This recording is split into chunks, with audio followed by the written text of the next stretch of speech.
In March of 2025, a dry diplomatic notice was issued. The United States government had officially paused negotiations on the Columbia River Treaty. On the surface, this is a tedious dispute over flood control and hydroelectricity revenues between two of the world's closest allies. Most analysts filed it under bilateral trade and moved on. They missed the real story. They missed the signal. Because just beneath this polite disagreement, the context is anything but polite. You have a sitting president, Donald Trump, publicly stating that Canada has millions of gallons of water pouring down. You have a former Bank of England governor, Mark Carney, stating unequivocally that Canada's water is a public trust, not a commodity to be bargained away. This is not a trade negotiation. This is a quiet struggle for the most valuable resource on Earth. The conflict over North America's water is not the problem. It is the signal. It is a gentleman's conflict, a civilized dispute over abundance. And it serves to mask a much harsher, more brutal reality. The global war for water has already begun. It is not being fought on the Canadian border. It is being fought right now in the arid river basins of the world. And in those conflicts, there are no gentlemen. In this briefing, we are not going to analyze treaties. We are going to map the front lines. We will demonstrate how blue gold has silently replaced black gold as the definitive resource shaping power in conflict in the 21st century. This is the new geopolitics, and the first chapter is being written not in diplomacy, but in desperation. The precedent, need versus sovereignty.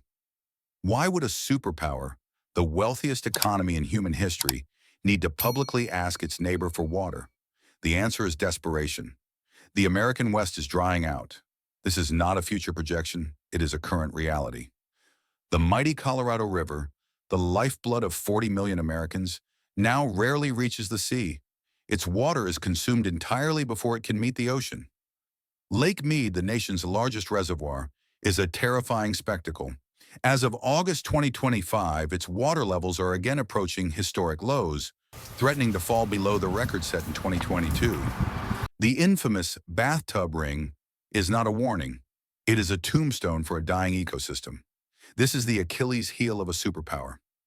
The states of California, Arizona, and Nevada, engines of the American economy and agriculture, are facing a structural water deficit. This is a national security crisis. You cannot power cities or grow food without water. From this perspective, Trump's words are not a diplomatic error. They are an expression of a desperate core strategic need. Now look north. Canada's response is not about economics. It is about sovereignty. Canada holds nearly 1/5 of the planet's fresh water. To Canadian leaders, this water is not an asset to be sold. It is a national identity to be protected. It is a public trust. Prime Minister Carney's position was clear. Selling your water is like selling part of the country's future. This confrontation sets the fundamental precedent for the 21st century. It is the first clear example of one nation's strategic need for survival colliding with another nation's right of sovereignty. In North America, this conflict is managed with press releases and paused negotiations. But what happens when this exact same conflict, need versus sovereignty, erupts in a region without stability? What happens when the resource isn't just scarce, but the foundation of life itself? If the conflict in North America is a 1 out of 10 on the danger scale, the conflict on the Nile is a 10 out of 10. Because in Egypt, this is not a debate about the future. It is a battle for existence. The hotspots, the real water wars. Argument 2, the existential conflict, the Nile River. The Greek historian Herodotus wrote, "Egypt is the gift of the Nile. For 5,000 years, that statement has been the literal truth. But what happens when that gift is controlled by someone else? Welcome to the grand Ethiopian Renaissance Dam. The GERD. This is the heart of the dispute. It is a colossal $5 billion mega project, the largest hydroelectric plant in Africa, and it sits on the Blue Nile, the artery that supplies over 85% of the water that flows into Egypt. To understand this conflict, you must understand the two perspectives. First, Ethiopia. For Ethiopia, the GERD is a right to develop. It is a national milestone, a declaration of economic independence. This dam is Ethiopia's path to poverty reduction and energy self-sufficiency. It is their natural right to develop their own resources. In September 2025, Ethiopia officially inaugurated the dam, a move celebrated across the country. This dam will provide electricity to over 60 million Ethiopians who currently live without it. It is, in their eyes, the engine of their future. Now look downstream. For Egypt, the Gurdi is a right to exist. This is not an exaggeration. 97% of Egypt's renewable water resources come from the Nile River. Let me repeat that. Not 70%, not 80, 97%. There is no Egypt without the Nile. The fear in Cairo is palpable. This dam gives Ethiopia the physical ability to slow the flow of water. For Egypt, this is an existential threat. It is a direct threat to their food security. It is a threat to the agricultural sector that has existed for millennia. According to academic studies published in 2025, worst-case scenarios of the GERD's operation could lead to a reduction of 53% of Egypt's agricultural land. It threatens the stability of a nation of 100 million people. For a decade, Egypt, Sudan, and Ethiopia have been trapped in failed negotiations. The core of the dispute? Ethiopia wants to fill the dam quickly to start generating power. Egypt wants the dam filled slowly over many years to protect its water supply during potential droughts. Ethiopia sees this as their sovereign right. Egypt sees this as a matter of life and death. This is the upgrade. This is no longer the gentleman's conflict of North America. This is not need versus sovereignty. This is development versus existence. It is a zero-sum game. There is no easy win-win solution when one nation's development means another nation's potential starvation. The GERD proves a terrifying new principle of 21st century power. When you control the upstream water, you control the destiny of the downstream nation. The water itself becomes a hostage. Ethiopia has shown the world how one dam can hold two nations hostage. But in Asia, one superpower has already perfected this strategy. It has turned this tactic into a grand political doctrine, and it is aimed at controlling 5 nations at once. Argument 3. The weaponized conflict, the Mekong River. When you control 12 massive mainstream dams on the upper portion of a river that serves as the lifeblood for 5 other countries, what do you hold in your hand? You do not just hold electricity. You hold a geopolitical weapon. This is the Mekong River, the mother of waters for Southeast Asia. It flows from its source in China, where it is called the Langkang, south through Myanmar, Laos, Thailand, Cambodia, and Vietnam. More than 60 million people depend directly on this river for their food, their water, and their entire way of life. And at its headwaters, China has built a cascade of megadams. This is the strategy. China controls the faucet, and most importantly, China has refused to join the Mekong River Commission, MRC, as a full member. They are a dialogue partner, which means they are not bound by the rules. They do not have to share data transparently. They do not have to coordinate their water releases with the needs of the nations downstream.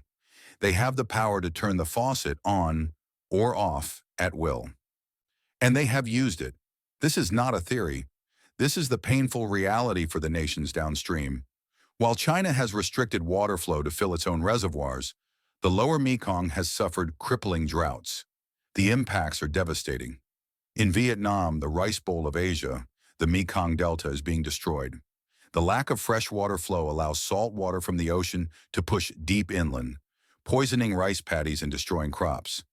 In Cambodia, the Great Tonle Sap Lake, one of the world's most productive inland fisheries, is in crisis. The dams block the natural flood pulse of the river, which signals fish to migrate and spawn. Reports project that Vietnam alone could lose 30% of its fish catch due to upstream dams.